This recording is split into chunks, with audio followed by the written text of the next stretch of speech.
আজকের মজার গল্পটি গোপালের বুদ্ধিতে মন্ত্রীমশাই কুপোকাত। রাজসভা শুরু হতে রাজামশাই গালে হাত দিয়ে বসে আছেন দেখে গোপাল বলে, রাজামশাই, আপনাকে দেখে মনে হচ্ছে আপনি খুব চিন্তায় আছেন। রাজামশাই বলে, তেমন কিছু না গোপাল, তোমার রানীমা কেমন মন শুকনো করে বসে আছে কয়েকদিন ধরে দেখছি, কিছুতেই কোনো কিছু বলছে না, বুঝে উঠতে পারছি না শরীর খারাপ না মন খারাপ।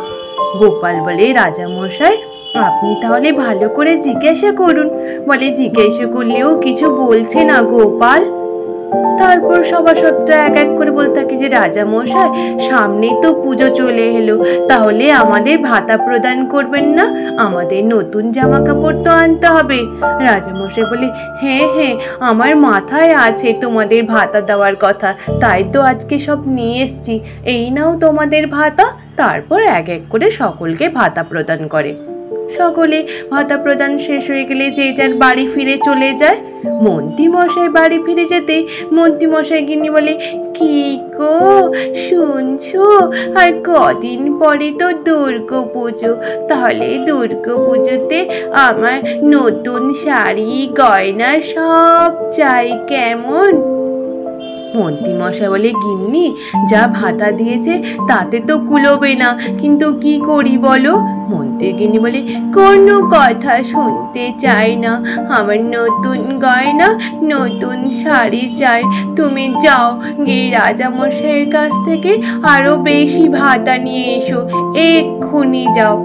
ওদিকে মন্ত্রীমশাইয়ের গিন্নি মন্ত্রীমশাইকে ভাতা বেশি নেওয়ার জন্য রাজবাড়িতে পাঠিয়ে দেয়।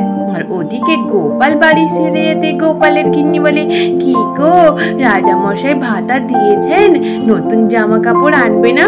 বলে, হ্যাঁ আনবো তো, নাতি নাতনির জন্য আনবো, তোমার জন্য আনবো।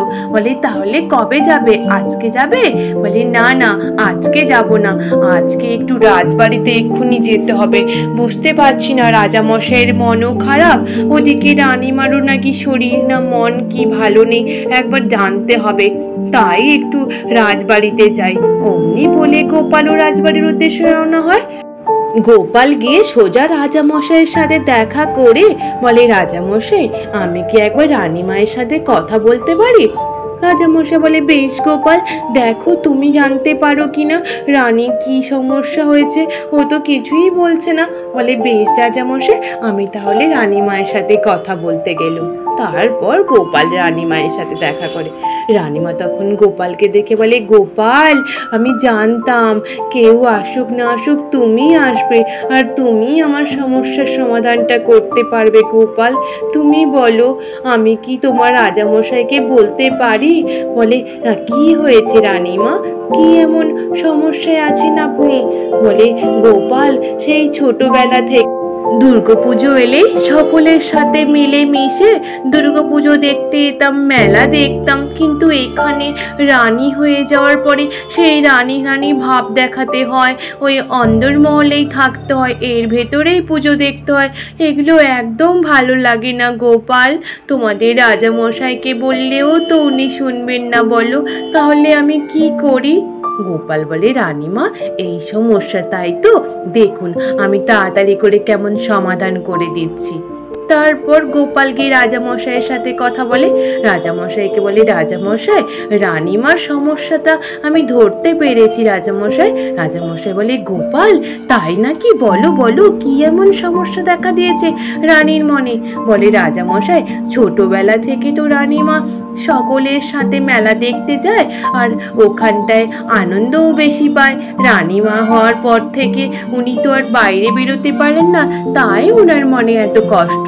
রাজামশাই বলে, হে গোপাল, উনি এখন রানী, রানী কি পারে সকলের সাথে মিলেমিশে মেলা দেখতে? এটা তো কখনো সম্ভব নয়। গোপাল বলে, রাজামশাই, সমস্ত কিছু সম্ভব, আপনি একবার আমার সাথে চলুন, আপনাকে আর রানীমাকে আমি একসাথে বলবো কি করলে আপনারা মেলা দেখতে পারবেন। তারপর রাজামশাই রানীমাকে নিয়ে অন্দরমহলে এসে গোপাল কথা বলতে থাকে। ওদিকে মন্ত্রী মশাই রাজামশাইয়ের কাছে ভাতা বৃদ্ধির জন্য বলতে এসে যখন দেখে রাজামশাই রানীমা গোপাল কথা বলছে, অমনি দরজার আড়াল থেকে শুনতে থাকে। বলে, কি ব্যাপার, এখানে গোপাল রাজামশাই রানীমায়ের সাথে কথা বলতে আছে যে? ওদিকে গোপাল রাজামশাই রানীমাকে বলে, রাজামশাই রানীমা, আপনারা দুজনেই বাইরে মেলা দেখতে যেতে পারবেন, কিন্তু ছদ্মবেশে যাবেন, কেউই বুঝতে পারবেন না। তারপর মেলা দেখে আপনারা ফিরে চলে আসতে পারবেন। এই শুনে রাজামশাই রানীমা তো দুজনেই খুব খুশি। দুজনে বলে, হ্যাঁ হ্যাঁ গোপাল, খুব ভালো বুদ্ধি দিয়েছ, তাহলে আমরা ছদ্মবেশেই মেলা দেখতে যাব। ওদিকে মন্ত্রী মশাই আড়াল থেকে সবটাই জেনে নিয়ে বটাঘটাকে গিয়ে জানায়। বলে, শোন, দুর্গাপুজোর সপ্তমী অষ্টমী রাজামশাই মেলা দেখতে বেরোবেন রানীমাকে নিয়ে ছদ্মবেশে। ওই সময় আমাদের রাজামশাইয়ের পকেট থেকে মোহর চুরি করতে হবে, আর তোদেরকেই কাজটা করতে হবে, কেমন? তোরা যদি করতে পারিস তোদেরকেও কিছু মোহর দেব। বলে, বেশ বেশ মন্ত্রী মশাই, তাই হবে। তারপর দুর্গাপুজোর সপ্তমীর দিন রাজামশাই রানীমা গোপালের কথা মতো ছদ্মবেশ ধারণ করে মেলায় বেরোয়। মেলাতে গিয়ে প্রথমে রাজামশাই রানীমা চুড়ির দোকানে যায়। রানীমা চুড়ি কেনার সময় হঠাৎ পেছন থেকে বটাঘটা চোরের ছদ্মবেশ ধারণ করে রাজামশাইয়ের পকেট থেকে মোহর চুরি করে নিয়ে সোজা মন্ত্রীমশাইকে গিয়ে দেয়। মন্ত্রীমশাই মোহর পেয়ে খুশি খুশি মনে গিয়ে মন্ত্রীমশাইয়ের গিন্নিকে দেয়। মন্ত্রীমশাইয়ের গিন্নিও খুশি হয়ে যায়।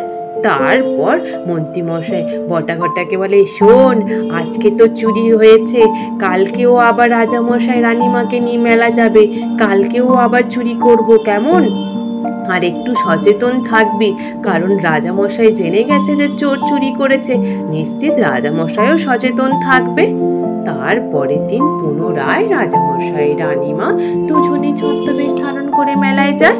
ওদিকে গোপাল তার নাতি নাতনিদের নিয়ে লুকিয়ে থাকে চোর ধরবে বলে।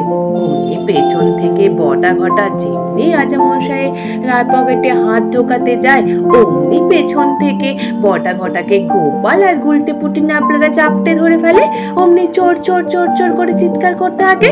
তারপর বটাঘটার মুখোশ খুলে দিতে রাজামশাইও মুখোশ খুলে ফেলে।